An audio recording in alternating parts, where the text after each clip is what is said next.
2024 आने में 30 से भी कम दिन रह गए हैं, तो आप प्लान कर रहे होंगे कि अरे 2024 में क्या सीखे, कितना सीखे, कैसे सीखे। तो शुरू करते हैं 2024 की वीडियो सीरीज, जिसमें हम बात करेंगे सबसे पहले कि रिएक्ट का रोड मैप क्या होना चाहिए। सबसे पहला सवाल आपके मन में उठता है कि भैया रिएक्ट ही क्यों, इतनी सारी चीजें हैं, पर आप 2024 का शिलान्यास, उसकी स्टार्टिंग रिएक्ट से क्यों कर रहे हैं? क्योंकि एक तो कि रिएक्ट से आज जितना अच्छा जॉब आपका लग सकता है, उतना अच्छा और किसी चीज से नहीं लग सकता है। इसका मतलब मैं ये बिल्कुल नहीं कह रहा कि सबको सब कुछ छोड़ के रिएक्ट करो, लेकिन अगर रिएक्ट करोगे तो बेटर होगा।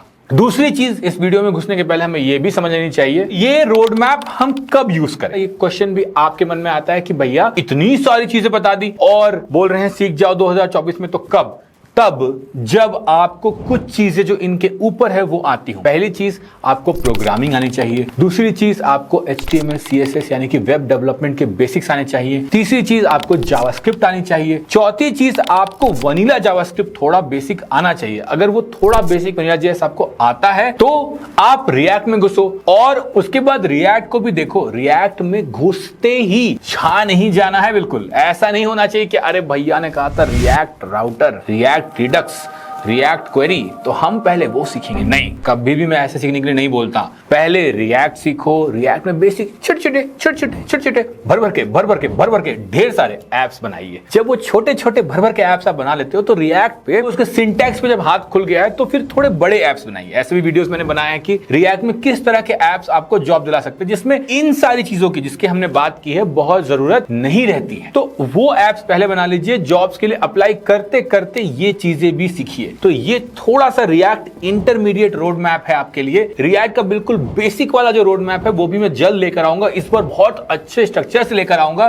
ताकि आप 2024 में अगर बिगिनर हैं तो वो भी सीख सके। तो शुरू करते हैं। वो 10 स्किल क्या है जो आपको रिएक्ट में आना चाहिए 2024 में। रिएक्ट आता है, प्रोग्रामिंग आती है, लेकिन वो 10 स्किल जो आपके रिज्यूमे को 4 चांद लगा सकते हैं, वो क्या है? शुरू करेंगे। सबसे पहला रिएक्ट हुक्स। देखो, रिएक्ट क्लास कंपोनेंट का जमाना गया, तो अगर कहीं आज तुम क्लास कंपोनेंट पढ़े हो या क्लास कंपोनेंट पिछले 1-2 साल से काम भी कर रहे हो, तो भाई अब हाई टाइम कहते हैं इसको कि बहुत जरूरी है कि आप अब रिएक्ट हुक्स सीखिए। सीखिए ही नहीं, रिएक्ट हुक्स कैसे काम करता है ये समझिए, उसका इंटरनल समझिए। इतना ही नहीं, रिएक्ट हुक्स के साथ परफॉर्मेंस कैसे काम करता है, use memo, use call back, ये सब कैसे काम करता है ये भी समझिए। इनको भी यूज कर पाइए। थोड़ा सा कस्टम हुक्स लिख पा रहे हो तो आपको रिएक्ट हुक्स की मोटा माटी अंडरस्टैंडिंग आई है। सुभान अल्लाह, बहुत अच्छी बात है। लेकिन इतना तो आपको बार हाई रखना है हुक्स का कि जस्ट यूज स्टेट यूज करने से नहीं होगा। Use reducer, use context, use memo, use callback, custom hooks सब आने चाहिए आपको रिएक्ट के अंदर। दूसरी चीज, अगर आप रिएक्ट में ऐप बना लेते हो और जो अभी तने भैया ने कहा हुक्स ये भी कर लेते हो, तो what next? Exactly, next is Next.js। देखो यार, Next.js कॉम्प्लिकेटेड होता जा रहा है। बहुत लोग उसकी बुराइयां भी कर रहे हैं। पिछले साल तो बड़ा बवाल हुआ है, इस साल 2023 में बड़ा बवाल हुआ है, बट वो सब कुछ तो लोग कहेंगे, लोगों का काम है कहना। हमें उन बेकार बातों में नहीं पड़ना है, हमें तो अपना करियर है बढ़ाना, है ना। मतलब तुकबंदी तो नहीं हुई, पर फिर भी पॉइंट ये है कि अगर रिएक्ट आ गया है तो बेस्ट टाइम इन्वेस्टमेंट उसके बाद Next.js में ही है, क्योंकि Next.js की एडॉप्शन जो है वो बढ़ती जा रही है हर दिन, और हर बार वो कुछ ऐसे रैपर्स लेकर आता है, कुछ ऐसे APIs लेके आता है जिससे वो रिएक्ट के इकोसिस्टम में और बेटर घुस जाता है। और बहुत मुश्किल भी नहीं है सीखना यार, अच्छे हैं ब्लॉग्स, अच्छे हैं ट्यूटोरियल्स, अच्छे हैं। Next.js की टीम जो है डेवलपर टीचिंग वाली, क्या कहते हैं उसको, डेवलपर रिलेशन वाली, वो जबरदस्त, बहुत बढ़िया अच्छी टीम है। तो उस टीम से आप सीख सकते हो। क्यों सीखना जरूरी है ये समझिए, क्योंकि सर्वर साइड रेंडरिंग अगर आपको करनी है आज के दिन में तो Next.js बेस्ट ऑप्शन है। अब कुछ लोग कहेंगे कि नहीं, रिमिक्स रन भी बहुत अच्छा कर रहा है, ये भी बहुत अच्छा कर रहा है। हाँ कर रहा है, लेकिन जो एडॉप्शन, मैं बहुत ज्यादा इंडिया लेवल पे हिंदी में बात कर रहा हूं, जो एडॉप्शन हम हिंदी में स्टार्टअप्स में, सर्विस कंपनीज में, इंडिया में देख रहे हैं, वो बहुत Next.js फोकस्ड है। और Next.js के जो पैराडाइम्स आप सीखोगे उससे आपका ऐप थोड़ा और स्केलेबल और थोड़ा परफॉर्मेंट भी हो जाएगा। अगली चीज क्या, what is the third thing which we should learn? I think React Redux. अब बहुत इंपॉर्टेंट है कि आप एक अच्छा, बढ़िया, बहुत वेल एडेप्टेड जो स्टेट मैनेजमेंट टूल है वो सीखिए, और वो टूल का नाम है रिएक्ट रिडक्स। तो आज के टाइम पे कई सारी स्टेट मैनेजमेंट लाइब्रेरीज हैं, मॉबिक्स भी बहुत जगह यूज होता है, और भी बहुत सारा जस्टैंड वगैरह वगैरह बहुत सारी चीजें आ गई हैं। तो मार्केट भरा पड़ा है। तो बच्चे पूछते हैं कि तो भैया स्टेट मैनेजमेंट के लिए कौन सी लाइब्रेरी सीखे। मेरा मानना है आज भी रिएक्ट रिडक्स बहुत ज्यादा यूज हो रहा है, अच्छी कंपनीज में, छोटे स्टार्टअप्स में, बड़ी जगह, हर जगह यूज हो रहा है। तो अगर आपको फर्स्ट स्टेट मैनेजमेंट लाइब्रेरी चाहिए तो Redux tool kit, react Redux बहुत ही अच्छा टूल है, उसको आप सीखिएगा तो एक और फायदा होगा। एक तो आपको समझ में आएगा कि एक्सटर्नल स्टेट मैनेजमेंट होता कैसे है, और बाकी जितने भी स्टेट मैनेजमेंट टूल्स हैं वो सब रिएक्ट रिडक्स से थोड़े डिजाइन पैटर्न्स, थोड़े एक्शन पैटर्न्स, थोड़े एपीआई पैटर्न्स बोरो करते हैं, और वो बोरोइंग भी आप समझ पाओगे, आइडेंटिफाई कर पाओगे। फोर्थ टूल अगर आपको सीखना है तो फॉर्मिक सीखिए। फॉर्मिक जैसा कोई भी एक लेकिन अच्छा टूल जो होता है वो सीखिए फॉर्म मैनेजमेंट के लिए, क्योंकि फॉर्म मैनेजमेंट ऐसे बहुत ज्यादा यूज नहीं होता है, पर आप जिस तरह के जॉब्स में जाओगे, SaaS एप्स बनाओगे, इंटरनल एप्स बनाओगे, तो वहां पर फॉर्म मैनेजमेंट की एक बहुत नीड आ जाती है।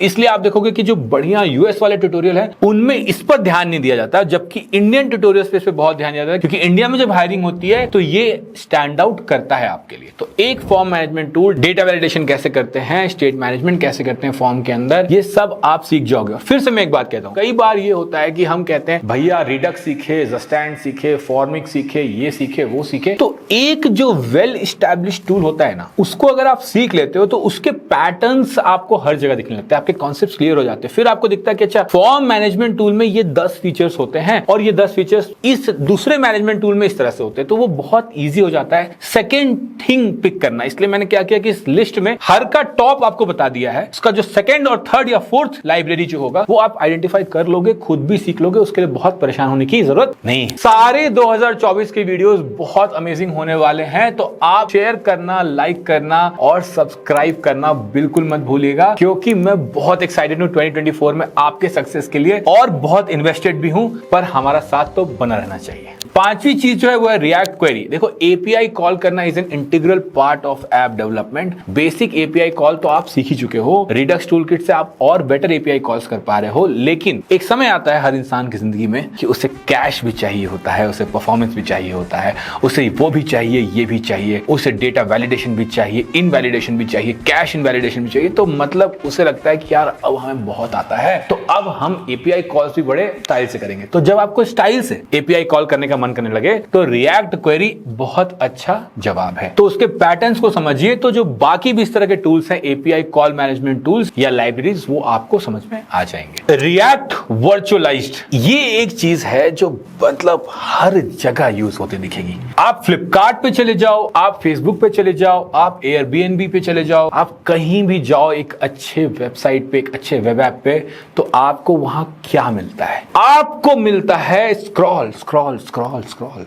स्क्रॉल का मतलब होता है कि और बहुत सारा डेटा आया, बहुत सारे थंबनेल्स आए और आप उसको कर रहे हो। तो जब आप मतलब स्क्रॉल करते हो तो उससे ब्राउजर पे बहुत सारा इफेक्ट पड़ता है, तो उससे परफॉर्मेंस जो है वो स्लो हो जाता है रिएक्ट के केस में और बाकी केसेस में भी। तो कैसे मैनेज करते हैं उसको हैंडल करने के लिए उस परफॉर्मेंस प्रॉब्लम को यूज करते हैं रिएक्ट वर्चुअलाइज्ड। बहुत फेमस टूल है, एक बार इसके पैटर्न्स भी समझ लेने चाहिए, यूज कर लेना चाहिए, क्योंकि इससे आप उस लेवल के एप्स बना पाओगे। इसके बाद आता है रिएक्ट स्प्रिंग।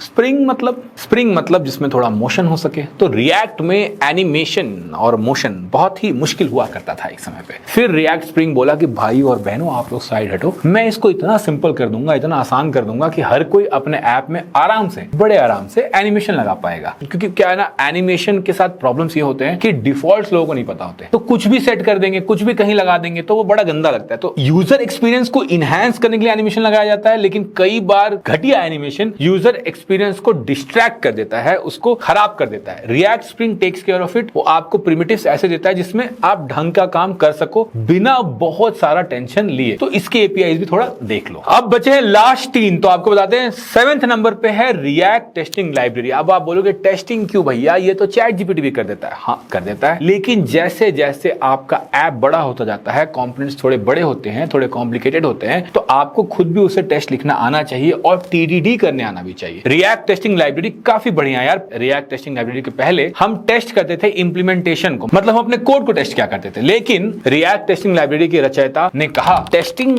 जो है वो बिहेवियर ये होनी चाहिए, क्योंकि यूजर तो बिहेवियर से इंटरैक्ट करता है ना, वो कोड तो नहीं देखता आपका। इसलिए ये टेस्टिंग लाइब्रेरी आपको सोचने का भी एक तरीका देती है। कई बार मैंने भी कहा है और कई अच्छे डेवलपर्स कहते हैं कि अगर आप थोड़ा टेस्टिंग सीख जाते हो और ऑटोमेटेड टेस्टिंग सीख जाते हो जैसे ये टूल, तो आप सोच भी बेटर पाते हो, आप कोड भी बेटर लिख पाते हो और मॉड्यूलर और अच्छा कोड लिख पाते हो। तो इसलिए भी मैं स्ट्रेस करता हूं बार बार कि रिएक्ट टेस्टिंग लाइब्रेरी थोड़ी सी, अगर आप इतनी कुछ सीख गए हैं, इतना सारा समय आपने लगा दिया, मतलब आप बड़े डेडिकेटेड से डेवलपर हैं, तो ये भी थोड़ा समय लगाओ, सीखो, इसके एपीआईज भी करो, छोटे मोटे ही सही, लेकिन टेस्ट लिखना शुरू करो। 9th जो है बड़ा फेवरेट है मेरा, इसका एक वीडियो हमने बनाया था, बहुत मैसिवली सक्सेसफुल हुआ था, टाइपस्क्रिप्ट। तो टाइपस्क्रिप्ट बोलता है कि देखो जावास्क्रिप्ट को कुछ याद नहीं रहता, जावास्क्रिप्ट गलतियों से भरा होता है, जावास्क्रिप्ट एफिशिएंट और फास्ट कोड नहीं लिखने दे पाता, जावास्क्रिप्ट का कोड स्केलेबल नहीं होता, और जावास्क्रिप्ट को अगर आप रीफैक्टर करने जाओगे तो नानी मां आपको याद आ जाएगी। इन सब समस्याओं से बचाने के लिए, बड़े कोड में खूब सारा पावर लाने के लिए माइक्रोसॉफ्ट ने लाया टाइपस्क्रिप्ट, टाइपस्क्रिप्ट, टाइपस्क्रिप्ट। तो टाइपस्क्रिप्ट आया, उसने कहा कि देखो हम रिएक्ट से भी बढ़िया बाइंडिंग कर लेंगे और आपको भी उतना ही सीखना है। टाइपस्क्रिप्ट में भी घुसोगे तो यार बहुत टाइम लगेगा, बहुत सारी चीजें हैं सीखने को, समझने को, लेकिन आपको बेसिक रिएक्ट बाइंडिंग्स भी अगर आ जाएंगी, प्रॉप्स कैसे डिक्लेयर करना है, स्टेट कैसे करना है, इवेंट्स कैसे हैंडल करना है, अगर आपको इतना बेसिक चीज भी आ गया ना, तो वो भी काफी हेल्प कर देता है आपके प्रोजेक्ट की क्वालिटी को इंप्रूव करने में, आपके काम की क्वालिटी को इंप्रूव करने में। तो टाइपस्क्रिप्ट का एक और फायदा होता है कि डॉक्यूमेंटेशन बहुत अच्छा हो जाता है। तो जब आप रिएक्ट का कोड पढ़ते हो तो आपको पता है ये प्रॉप ये टाइप का है, ये स्टेट ये टाइप का है, तो आपको ना अटकलें यानी कि गेसेस नहीं मारने पड़ते कोड पढ़ते समय, और आपको नहीं मारना पड़ता मतलब आपके फ्रेंड को, आपके कलीग को भी नहीं मारना पड़ेगा, विच इंप्रूव्स ओवरऑल टीम प्रोडक्टिविटी। तो 9th थिंग, टाइपस्क्रिप्ट जरूर सीखो। अब अगर यहां तक आ गए हो बंधु, तो तुम एक बहुत अच्छे प्यारे बढ़िया रिएक्ट डेवलपर बन गए हो। मुबारक हो, 2024